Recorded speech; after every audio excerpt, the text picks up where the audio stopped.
Welcome to the Real News Network. I'm Paul Jay in Washington. There's a piece of legislation about to be passed here. It's already been passed by the Senate. It's working its way through the House, and that's the National Defense Authorization Act, which hands the Pentagon somewhere upwards of over $600 billion to carry out its activities. Buried in that apparently more than 600 pages of act is an amendment that will allow military and military intelligence to go after people and arrest and detain without trial those it believes are supporters, not just activists, but supporters of Al-Qaeda, the Taliban, and get this, associated forces, whatever that means. Now joining us to talk about this amendment and what it might mean to democracy in America is Larry Wilkerson. Larry is a retired colonel, U.S. Army, and was Colin Powell's former chief of staff. Thanks for joining us again, Larry.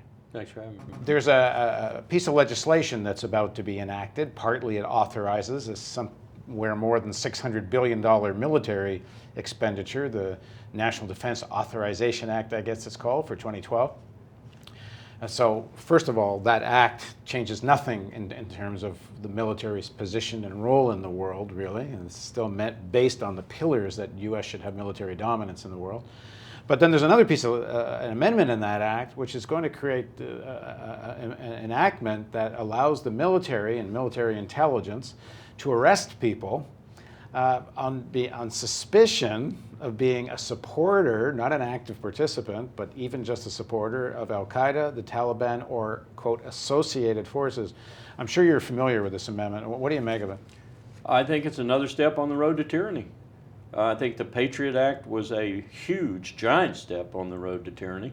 I think things like this are another step in that direction.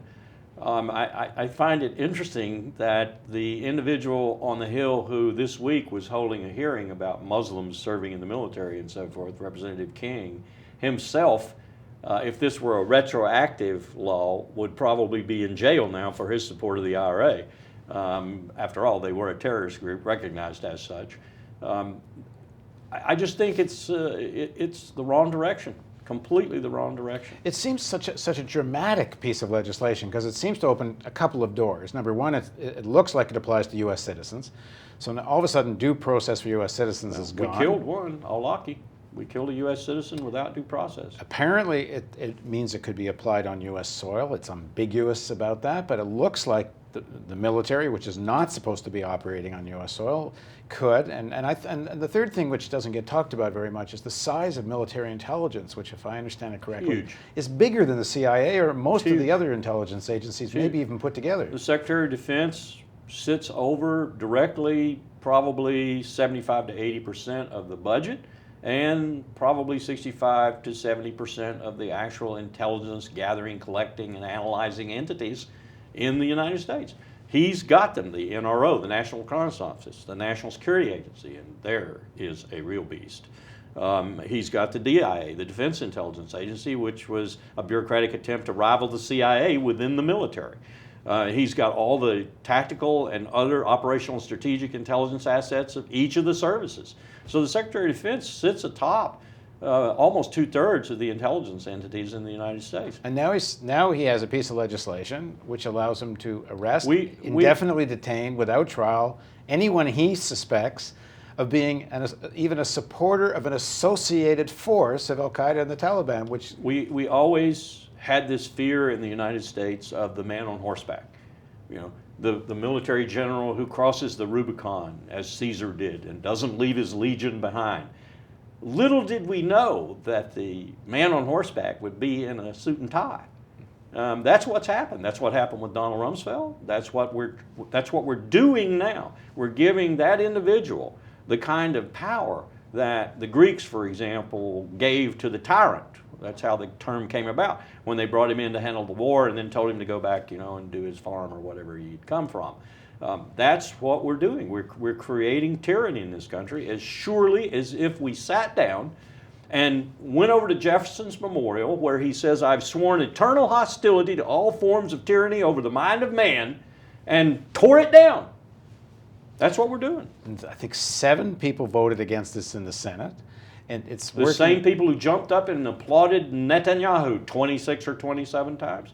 These are not rocket scientists. And apparently President Obama might veto it. There's some suggestion, but the reason he might veto it is only because there's a provision in it that says that he has to turn these suspected people over to military tribunals. He can't try them in civil courts, but not because he's concerned about the fact that, number one, people can be picked up on such a broad basis, and number two, according to the Senator Carl Levin, apparently when the debate in the Senate that did break out, which was whether this should apply to U.S. citizens or not, Carl Levin stands up and says, hold on, we weren't going to have it apply to U.S. citizens, except the White House intervened and said they wanted it applied to U.S. citizens. And I'm wondering whether the senator is familiar with the fact that the language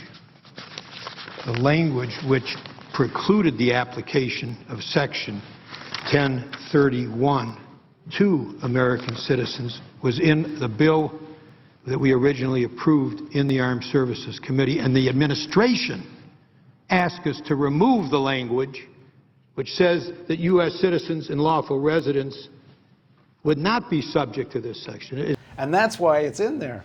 So, I mean, President Obama is all on top of, in support of this legislation. One of the things that in my study of U.S. civil-military relations over the last half century has revealed to me is that we are very fortunate in the officer corps that we have in our armed forces, in every branch, in every service.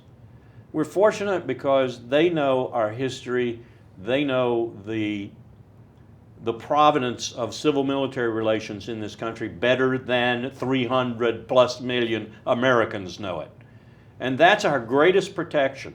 What you're talking about is taking this military that understands its place, understands what it means to democracy to be subordinate to the civil leadership, and forcing it to believe otherwise. Thanks for joining us on the Real News Network.